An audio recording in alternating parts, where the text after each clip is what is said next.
नमस्कार। आज 21 सितंबर 2020 दिन सोमवार हो चुका है। चलिए देखते हैं आज की ताज़ा खबरें।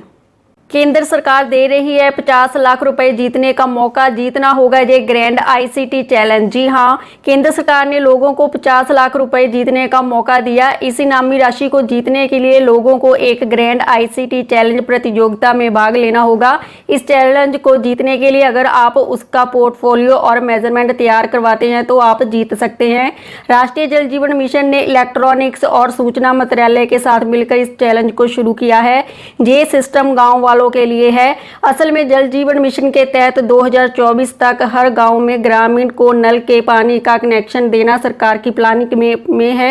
इस योजना के तहत हर घर को साफ पानी पीने को उपलब्ध कराया जाए, इसके लिए एक सिस्टम डेवलप कराना है। इस सिस्टम को डिजाइन करने के लिए भारतीय स्टार्टअप, एमएसएमई और अन्य भारतीय कंपनियां भी भाग ले सकती हैं। इस चैलेंज में पहले स्थान पर आने वाली टीम या फिर व्यक्ति को 50 लाख रुपए और दूसरे नंबर पर आने वाले को 20 लाख रुपए का इनाम की राशि दी जाएगी।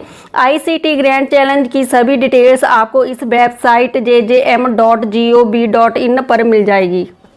राशन कार्ड से आपका नाम ना कट जाए, इसके लिए बचे हैं मात्र 8 दिन। करने होंगे ये उपाय। जी हां, देश के तकरीबन 24 करोड़ राशन कार्ड धारकों को लेकर एक बड़ी खबर है। देश में राशन कार्ड को आधार से लिंक कराने की समय सीमा के लिए अब आपके पास मात्र 8 दिन बचे। इन 8 दिनों में ही राशन कार्ड को आधार से लिंक कराना होगा, वरना आने वाले दिनों में राशन कार्ड धारक सरकारी योजनाओं का लाभ लेने से वंचित भी हो सकते हैं। राशन कार्ड अगर आधार से लिंक नहीं होता तो आपका नाम राशन कार्ड से कट जाएगा। इसलिए बचे हुए राशन कार्ड धारक 30 सितंबर 2020 तक हर हालत में अपने राशन कार्ड को आधार से लिंक करा दें। केंद्र सरकार ने इसको लेकर सभी राज्य सरकारों को अलर्ट जारी किया। देश में इस समय 23.5 राशन कार्ड धारक हैं, जिसमें 90% से ज्यादा लोगों ने आधार पैन लिंक करवा लिया है। राज्य के सभी गांवों में फ्री वाईफाई रोजाना 30 GB डाटा फ्री मिलेगा।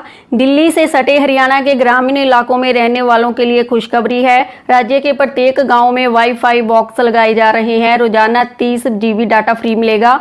ऑनलाइन शिक्षा को बढ़ावा देने और सरकारी योजनाओं को घर बैठे ही लाभ दिलाने के उद्देश्य से यह सब किया जा रहा है। इस योजना के तहत सबसे अधिक प्राथमिकता सरकारी स्कूल, पंचायत भवन, सरपंच आवास, प्राथमिक स्वास्थ्य केंद्र, राशन डिपो, पशु अस्पताल और डाकघर को दी गई है। पीएम मोदी आज बिहार को देंगे 2 बड़ी सौगात। सभी 45,945 गांव के लोगों को होगा ये फायदा। जी हां, बिहार विधानसभा चुनाव की सरगर्मियों के बीच प्रधानमंत्री नरेंद्र मोदी आज राज्य में 9 राष्ट्रीय राजमार्ग परियोजनाओं का शिलान्यास करेंगे। पीएम मोदी वीडियो कॉन्फ्रेंस के जरिए बिहार को ये सौगात देंगे। इसके साथ ही पीएम घर तक फाइबर परियोजना का उद्घाटन भी करेंगे। यहाँ राज्य के सभी 45,945 गाँव को ऑप्टिकल फाइबर इंटरनेट सेवा के माध्यम से जोड़ा जाएगा।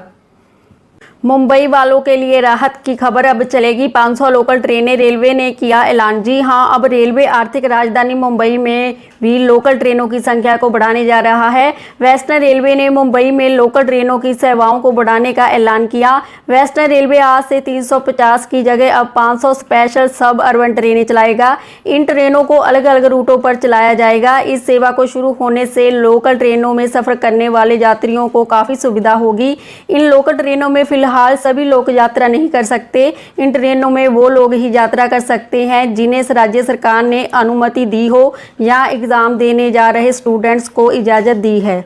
सुशांत केस। मुंबई पुलिस यहाँ कूपर अस्पताल की लापरवाही की आशंका, सही तरीके से प्रिजर्व नहीं किया गया था विसरा। जी हाँ, सुशांत सिंह राजपूत केस की जांच देश की 3 प्रमुख एजेंसियां कर रही हैं। ऐसे में हर दिन केस में कुछ ना कुछ नया सामने आ रहा है।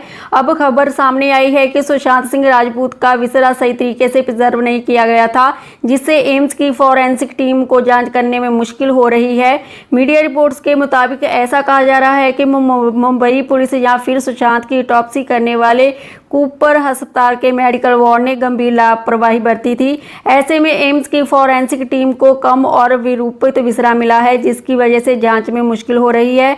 याद दिला दें कि एम्स की टीम अगले हफ्ते सुशांत की रिपोर्ट सीबीआई को सौंपेगी। डेंगू के खिलाफ दिल्ली में सीएम अरविंद केजरीवाल ने 10 हफ्ते 10 बजे 10 मिनट कैंपेन किया। जी हां, डेंगू के खिलाफ 10 हफ्ते 10 बजे 10 मिनट हर रविवार डेंगू पर वार अभियान की शुरुआत की। अरविंद केजरीवाल ने कहा कि सरकार इस अभियान के जरिए दिल्ली को डेंगू और चिकनगुनिया से मुक्त कराना चाहती है। उन्होंने जनता के इस अभियान में बढ़कर भाग लेने की अपील की। उन्होंने ट्वीट कर कहा, हमें अपने अपने घर की चेकिंग जरूर करनी है, हमें डेंगू से अपने परिवार को भी बचाना है और दिल्ली को भी। मुझे पूरा विश्वास है कि दिल्ली के लोग इस पर भी डेंगू को हराएंगे। आपको बता दें कि पिछले साल दिल्ली ने डेंगू के खिलाफ विशाल अभियान 10 हफ्ते 10 बजे 10 मिनट हर रविवार डेंगू पर वार में भाग लिया था और इस साल भी हम फिर ऐसा ही करेंगे। रायपुर में एक हफ्ते का टोटल लॉकडाउन, जानिए कई जरूरी फैसले। जी हां, राजधानी में बढ़ते कोरोना संक्रमण को देखते हुए एक हफ्ते का संपूर्ण लॉकडाउन लगाया जाएगा। कलेक्टर ने बताया कि 21 सितंबर की रात 9 बजे से 28 सितंबर तक लॉकडाउन लगाया जाएगा। लॉकडाउन की तैयारियों को लेकर आज कलेक्ट्रेट परिसर में अधिकारियों की बैठक की गई। बैठक में रायपुर कलेक्टर और कई उच्च अधिकारी भी मौजूद थे। बता दें कि रायपुर जिले में शुक्रवार को 672 नए मरीज की पहचान की गई है। इसके साथ ही जिले में अब संक्रमित मरीजों की संख्या 26,119 हो गई है। वहीं अब तक 10,627 मरीज स्वस्थ होकर घर लौट चुके हैं। जिले में अब तक 301 मरीजों की मौत हो चुकी है। सीमा विवाद के बीच भारत ने नेपाल को 2 आधुनिक ट्रेनें सौंपी। सीमा विवाद के बीच भारत ने नेपाल को 2 आधुनिक रेलगाड़ियां सौंपी हैं, जो दिसंबर के मध्य से बिहार के जयनगर और धनुषा जिले के कुर्था के बीच चलेगी।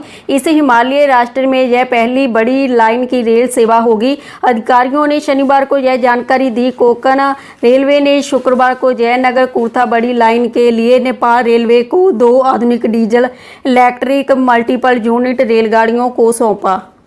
पार्लियामेंट मॉनसून सीजन में भारी हंगामे के बीच राज्यसभा में एग्रीकल्चर बिल 2020 वॉइस वोट से पास। जी हां, संसद के मॉनसून सत्र की 7वें दिन एग्रीकल्चर से जुड़े 3 बिल पर संसद की अंतिम मोहर लग गई है।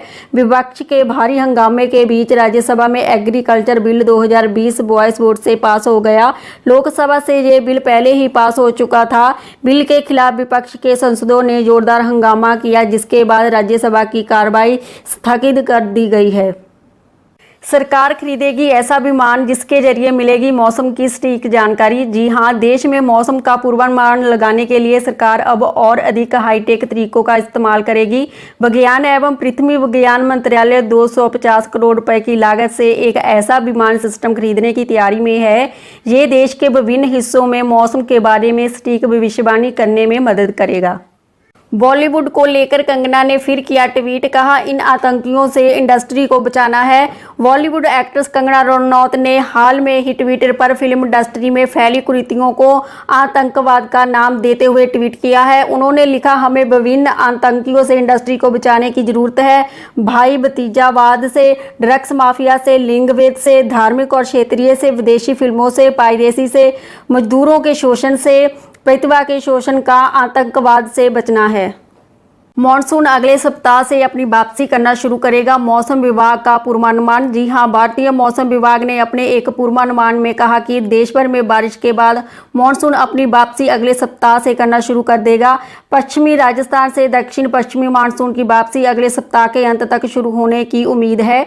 इस साल देश में सामान्य से थोड़ी ज़्यादा बारिश हुई। मानसून के 17 सितंबर को वापस जाने की उम्मीद थी। हालांकि बंगाल की खाड़ी में एक कम दबाव का क्षेत्र होने के चलते इसकी वापसी में देरी हुई। मध्य और दक्षिण भारत के कई हिस्सों में अगले 2 दिनों के दौरान भारी वर्षा होने की उम्मीद है।